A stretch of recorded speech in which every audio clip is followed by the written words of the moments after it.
Well, I just saw a coyote, or maybe a really, really big fox. I don't know how big do foxes get. That thing looked like, if it were a dog, it would have been 35 pounds. Tail was long, ears were pointy. That's what I traditionally think of when I see a fox, but hey, you never know.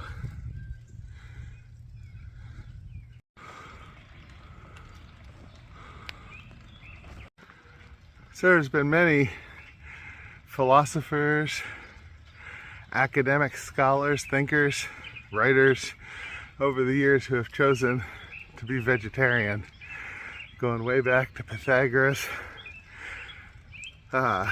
They go vegetarian for a number of reasons. Often animal cruelty, not wanting to eat another living being, and knowing that we can survive and even thrive without doing so. And it doesn't matter if we survive or thrive, our bodies just slightly worse than they might otherwise, because there's a benefit to the mind, to the heart, right? And we're whole beings. Whole beings.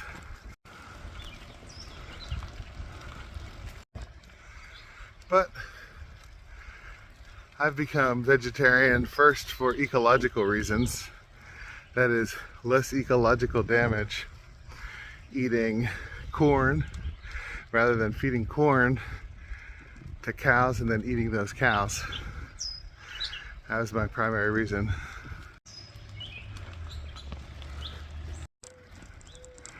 And another major reason people become plant-based, vegan today is for health.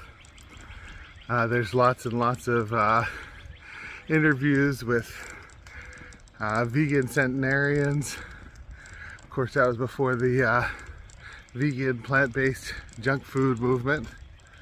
So we don't know how people do with frankenfood veganism, if they'll have a longer life with it or not. So if you went vegan in the 1970s and you're 100 years old now, right? You aren't getting Beyond Burgers.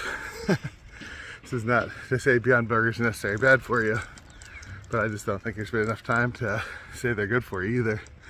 And it's not necessarily the same thing as eating corn and rice and lettuce and tofu. Even's been around for a long time.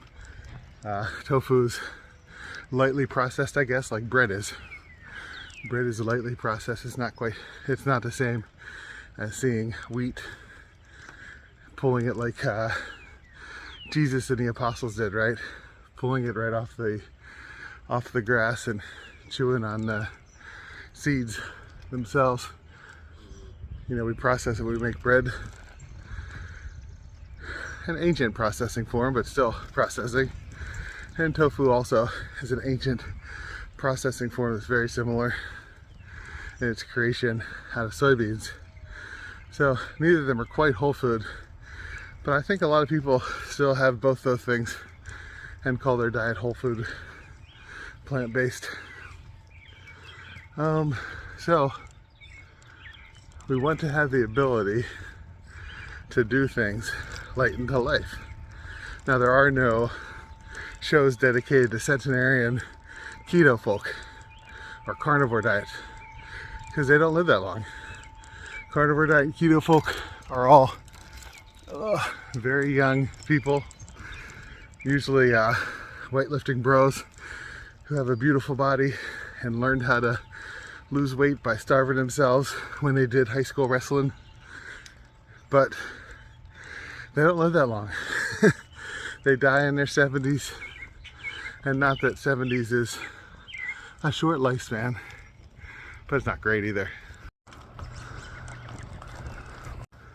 I mean, you can eat everything packaged and die in your 70s if that's what you really want.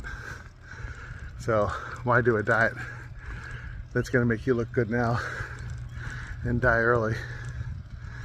And don't tell me these diets did not exist long enough to have their centenarians yet. I mean, Atkins, it's basically the same thing. You guys do know that keto and carnivore are not different diets, and Atkins, not a different diet.